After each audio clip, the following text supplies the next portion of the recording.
Hi, my darlings. I'm Sophie Darling, and welcome back to the channel. Today, we are reacting to episode 7 of series 1 of Apothecary Diaries, and this show has my whole heart.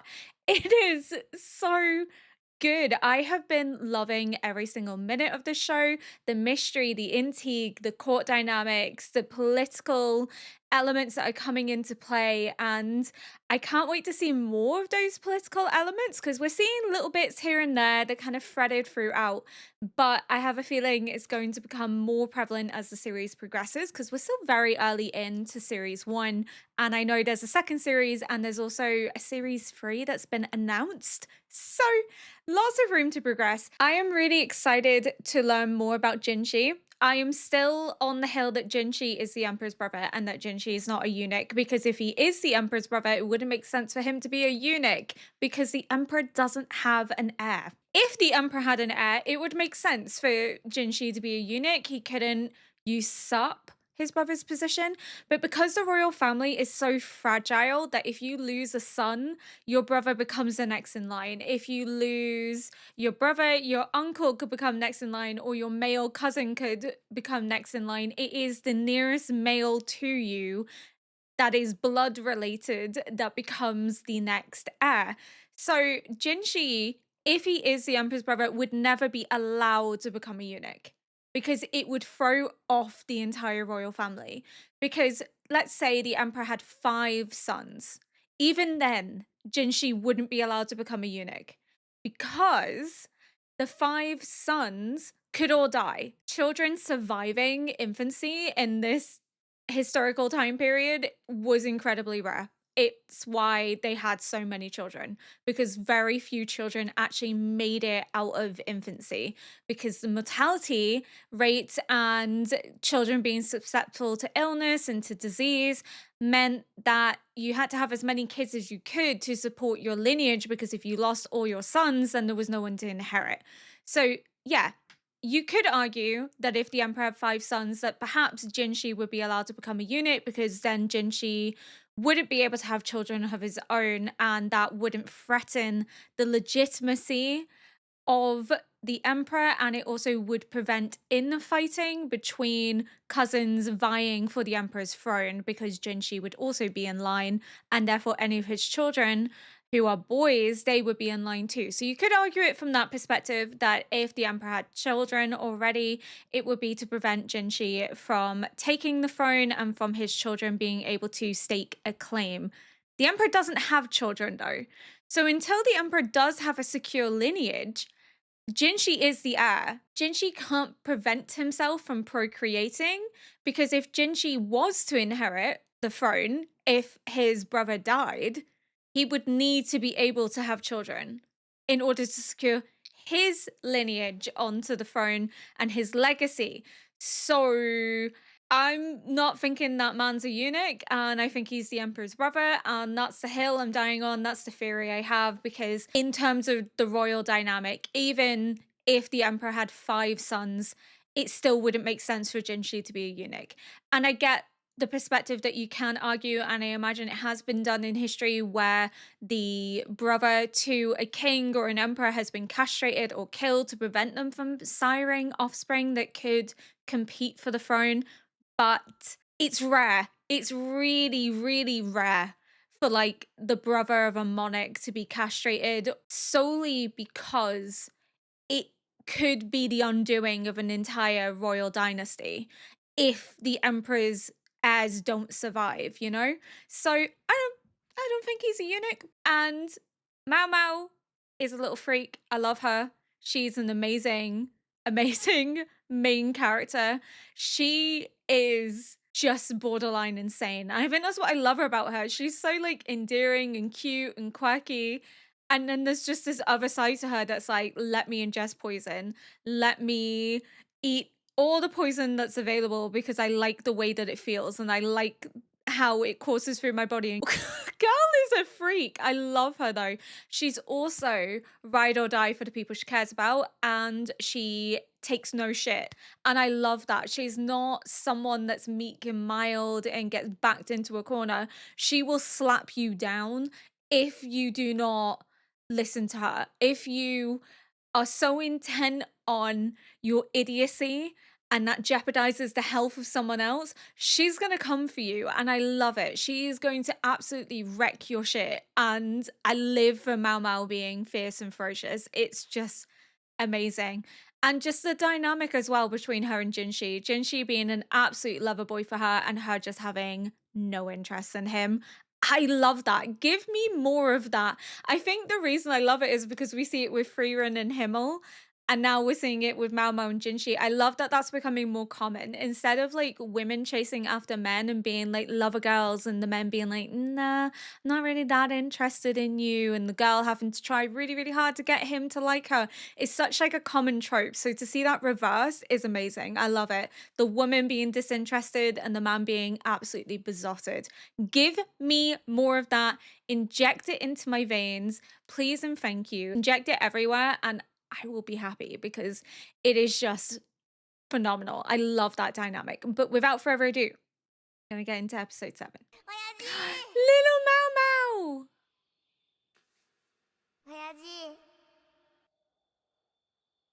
Oh, she's such a daddy's girl.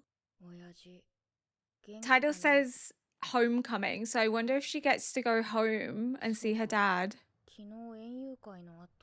何言ってるの？毒を食べた大臣は大変だったんだから。おかげでゆっくり寝られたものの。I love how much they care for her. Girls protecting girls. Oh, she's crawling. 今日くらい休んでもよかったのに。そうもいきません。何かあればお申し付けください。I love the freckles. 落ち着かないので。このままでもよろしいでしょうか。それもそうね。それより朝からガオシュンが来ているけどどうする？え？暇そうだったから草むしりをしてもらっているんだけど。園遊会の時は結構な交換の席にいたのに、さすが豆男。She's just gonna crush even harder on him. 次女たちの心を掴んでいるに違いない。I think she has a little crush on him. She really respects him. わかったわ。Oh. 心なしか本人の目も輝いているよ。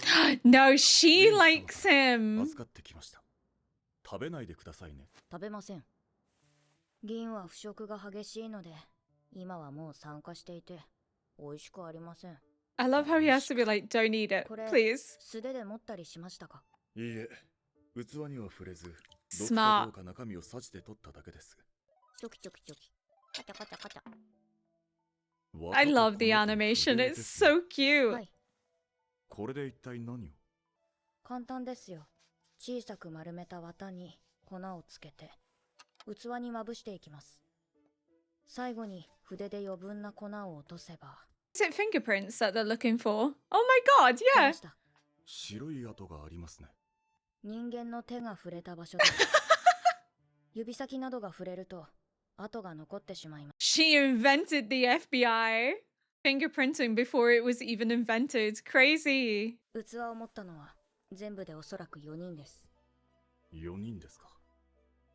まず器の周りに触れた3人。リーシュ様の毒味役。器の縁を触った第三者。毒を入れたのは不明な第三者に間違いないと思います。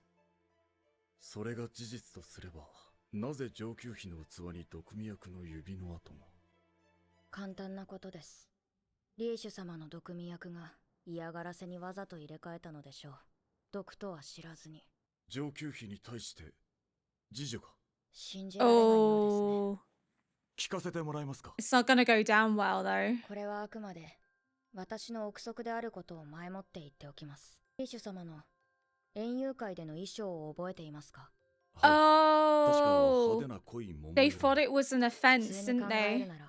玉葉様と被る衣装を妃が選んだ場合、次女は他の衣装を勧めます。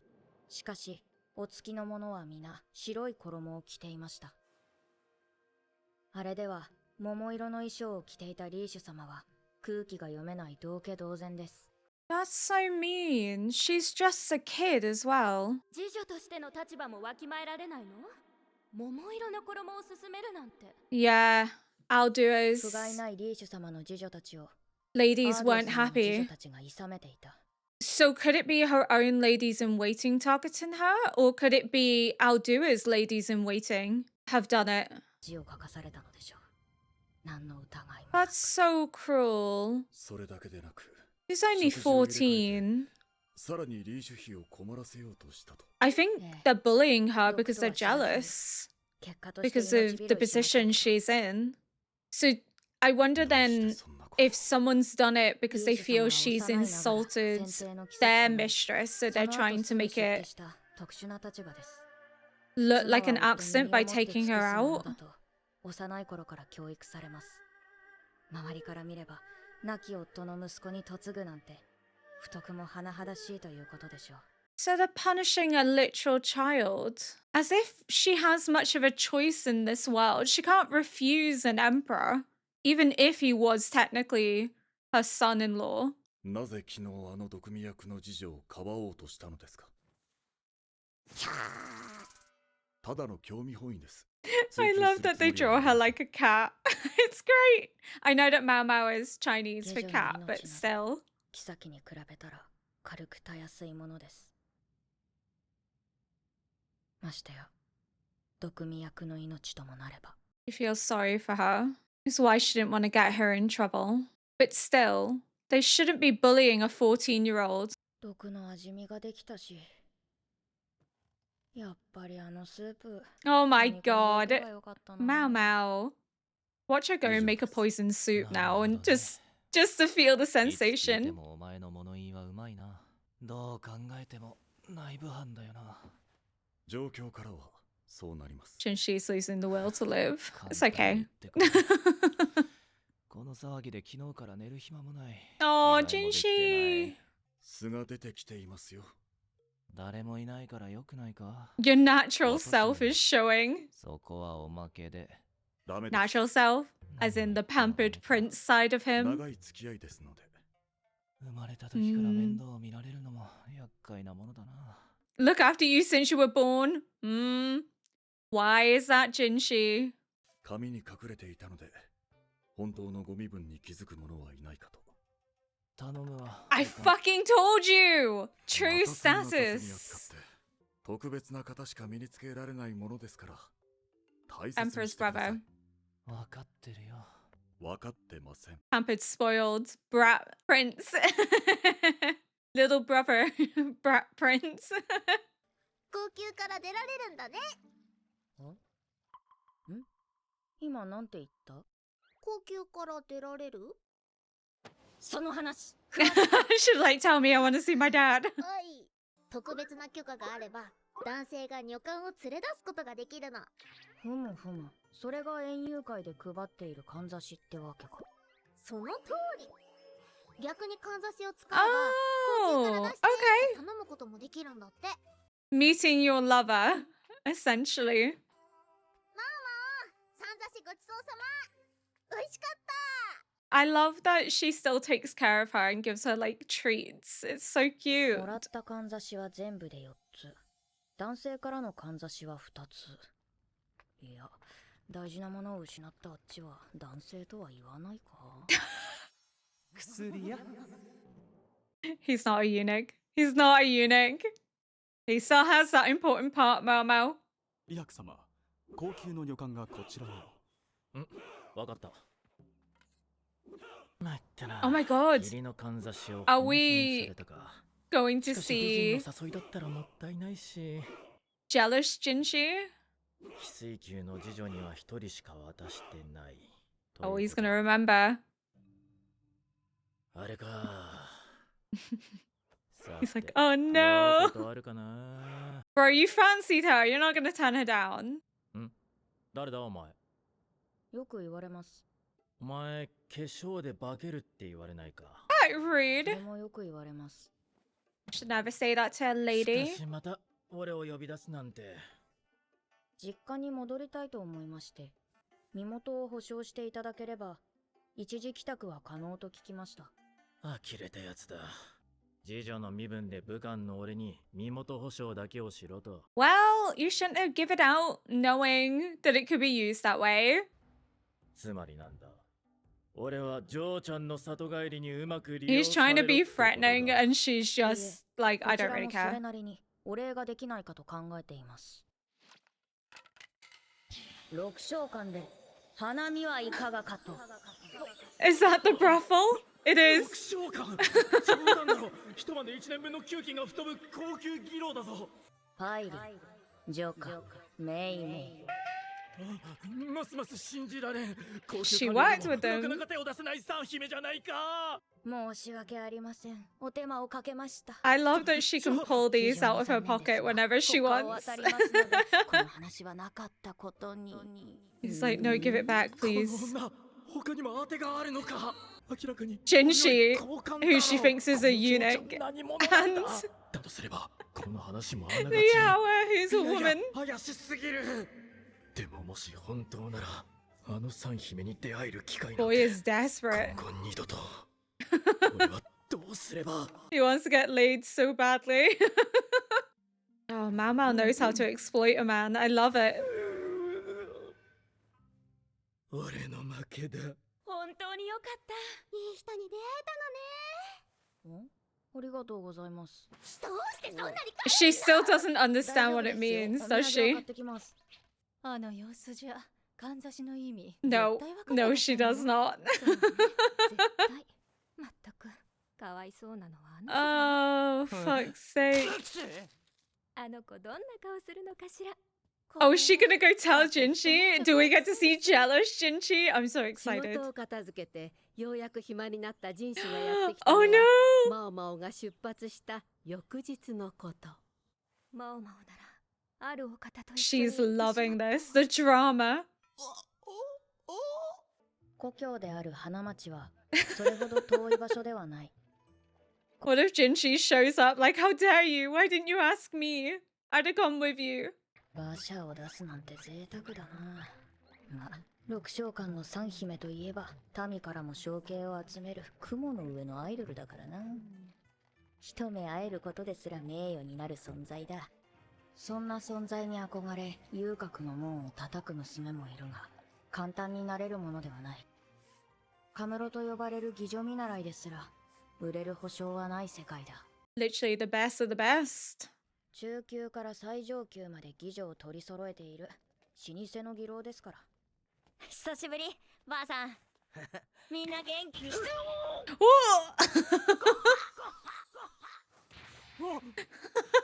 何が久しぶりだい、このバカ娘。大丈夫か。 Oh, this is why she's so fierce. That's who she's had to deal with. はあ、これが乗客かい。顔立ちも男前だし、いい体格してるじゃないか。おい、パイリン呼んできな。今日は茶引きのはずだ。李白様、腕の筋肉に自信はありますか？体は鍛えているつもりだぞ。 Hey, yo. ひょっとしたら。こちらへどうぞ。 Lover boy. How strong are your arm muscles? Well, he's about to have them tested. わかってるって。今まで高級で働いた給金の半分、特別に先払いにしてもらった。相手はパイリンだ。こんだけじゃ足りないね。お茶くらいなら負けてくんない？バカ、あの腕っぷしでパイリンが何もしないわけないだろ。 She's having to pay for him to get laid. Damn. Expensive price. 宦官でも客になるのか？ I mean, あれはダメだ。妓女たちが本気になり、店が潰れる。 he has a tongue and fingers, so I mean, maybe. Man's not a eunuch though. Oh, she gets to go see her dad. Hopefully her dad's okay. That he's not ill or anything. I hope her dad's fine. ただいま。 He's fine. おう、おかえり。遅かったね。 10 months.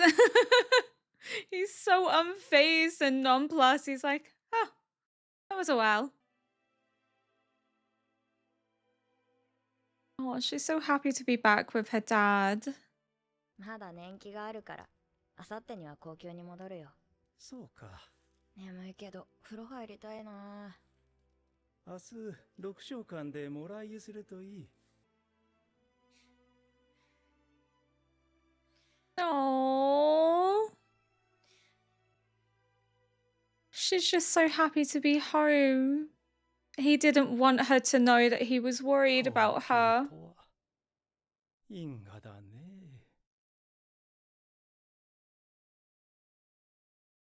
What do you mean, twist of fate, my man?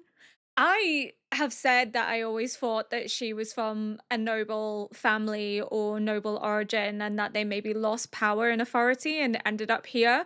So what if like she still has relatives in the palace that she's connected to? You know, like aunts and uncles, like what if she has like family that she doesn't even know are her family? Because if they are like a noble family that's been like thrown down and they're having to live out here because they for some reason lost status and privilege and power, and it's so easily done in a court dynamic to lose power and privilege, but she could have family because that what a twist of fate is, like almost as if they left for a reason and then she's found herself back there, and it seems almost like it was destined for her to be there. Hmm. Okay, so the hairpin thing, it must be like a man showing his interest in a woman because they can use it to essentially leave and spend time with a man outside because they're not allowed within the walls. She just doesn't understand that it's Jinshi's way of essentially showing her that he's interested in her, that he likes her. I also think it is a form of protection as well. I think it can be used both ways as like a show of attraction and that you're interested in them, almost kind of like a prerequisite to like asking for their hands, kind of, you know, maybe a symbol of wanting to get to know them on a more intimate level. But I also think it can be a way for people to offer their protection to those that maybe don't have the same rights because they're women or don't have the same luxuries because of their position, such as, you know, being a serving girl instead of a concubine. As to who has poisoned Lishi, it has to be one of the ladies in waiting because who could have got close enough to do it? So it's either her own ladies in waiting because they were jealous of the position that she's in, and they're also annoyed that they're having to serve her because of her reputation, because it's seen as, you know, disgraceful that she was married to the emperor and then married the emperor's son. Well, not married, but entered into a relationship with him when you're supposed to give your all to the emperor and the emperor's supposed to be, you know, you're not officially married, but as his consort, you're as good as married. You're supposed to be loyal to them until your death. And the fact that her loyalty is seen as being so fickle that she could then give it to another man, aka her son in law, it would be frowned upon heavily. So her reputation would be sort of in the gutter. But she's still only 14. And as to how much choice she actually had in this, who's to say? She could have, you know, found that she was brought here against her will by the emperor in the first place, and the emperor's son, who is now the emperor. It gets very confusing because we don't know the old emperor's name. Maybe I should just say old emperor instead of like emperor. The old emperor could have brought her here against her will. She was only 9, and that's very young to be a concubine. So maybe the current emperor is offering her a form of protection. He wants to make sure that she is well cared for the rest of her life, because once the old emperor dies, she would be seen as sort of discarded goods. She wouldn't be seen as someone that could be married off or be of worth, because essentially her reputation would be thrown into question because of the fact that she had been a concubine to the old emperor. So essentially, the current emperor could have brought her in as a concubine to give her a life that she wouldn't have been granted after the old emperor's death because of the fact that she would be seen as tied to the old emperor. She would be seen as having to be only loyal to him, and therefore she would be kind of locked away and seen as, a waste of space, a waste of resources. So I'm thinking the current emperor has her as a concubine for like positive reasons, that he's doing it to give her a life that she never would have been able to have lived otherwise. And it's his way of protecting her, like the hairpins can also be a man's way of protecting a woman of lower status and giving them security from any unwanted attention in a way that allows them to move somewhat freely without worrying about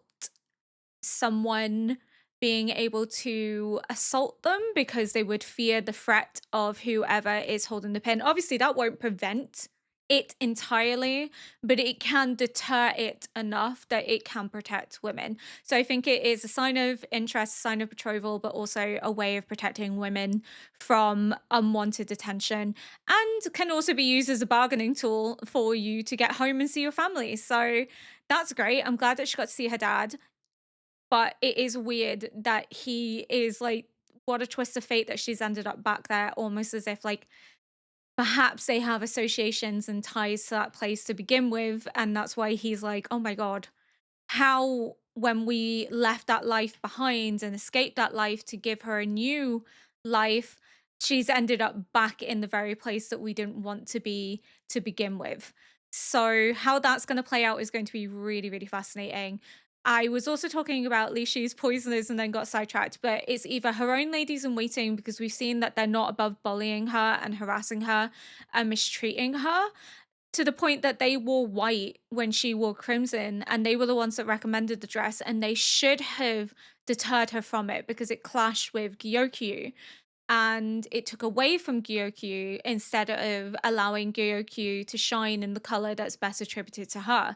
So they should have had her best interests at heart, but they're not. They are bullying a literal 14-year-old, which could be because of her reputation or because of jealousy that she's in that position and they want to be in that position and they're not, and they're angry about it, because jealousy will get you to do really wild things, but also loyalty will get you to do really, really sus stuff as well. So there's the reference to Aldua's ladies and their clash with Lishi's ladies in waiting about them not doing their job correctly. And it could be perhaps that someone is so loyal to Aldua that they feel that they need to get rid of Lishi because they worry that she is discrediting the other courtesans and the other ladies in waiting. Or maybe it was a way to have the ladies in waiting punished because they aren't doing their job correctly. Maybe it was a warning, because obviously it has to go through a food taster first. So maybe Lishi was the target, but not initially. Lishi's food taster was the target because she wasn't doing her job properly. And the other ladies in waiting for Aldua basically said, you aren't doing what you're supposed to be doing. And they were like condemning them for not behaving as ladies in waiting should.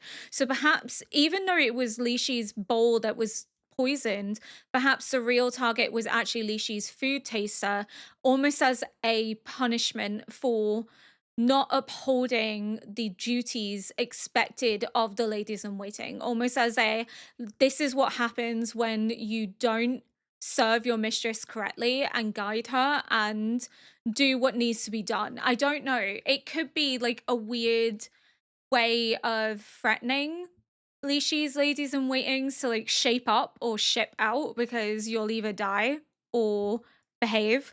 Or it could be that Lishi was the target as well, but then Lishi never would have tasted the soup because the poison would have coursed through the food taster.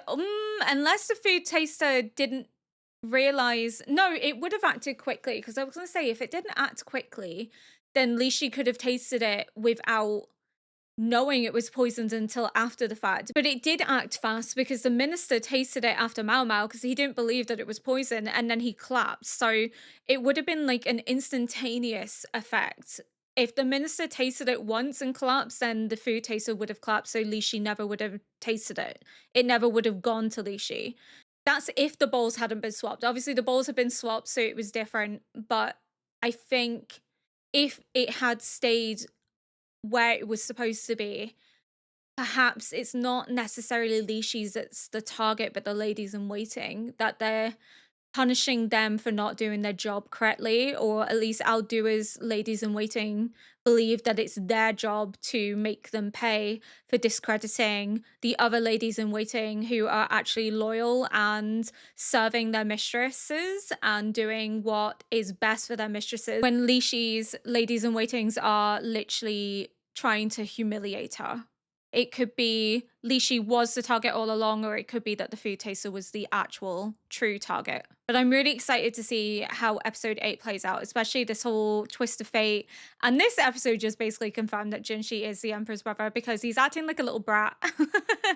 Like typical spoiled younger brother, pampered all his life, never known what it means to do hard work because he's complaining about nothing being simple. And they're like, well, your true colors are coming out. And he's like, yeah, it's fine. And then the hairpin being, only people of special importance have this. He's the Emperor's brother and he's not a eunuch. He's not a eunuch. I'm calling it. But if you enjoyed this react, please consider liking, subscribing, and leaving a comment below to help boost this video into the algorithm. And until next episode, bye.